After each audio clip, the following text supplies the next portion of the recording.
Welcome to the Designing the Row Squarespace store setup series. This is just one video of many where I teach you how to set up your Squarespace store from start to finish. I'm Catherine Forbes, founder of Designing the Row, and I'm also a Squarespace expert, Squarespace authorized trainer, and Squarespace circle member.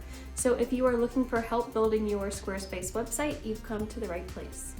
Finally ready to go live with your new website store.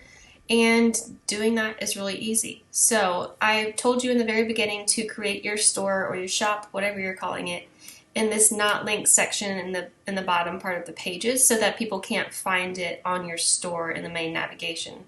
So that means all you have to do in order to make it live is click and drag and pull it up to the main navigation section of your pages, and now you see there is my shop right up top. I'm actually going to pull it down because I don't want people to shop it yet, but that's all you have to do to go live and to get people to find your shop is just pull it from the not linked up to the main navigation and you are live and ready to roll.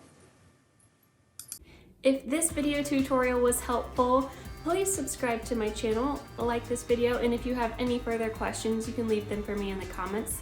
And as this is a series, I will leave the next video for you right here. And don't forget that over at designingtherow.com, I have more tips and resources on how you can build and grow your online presence.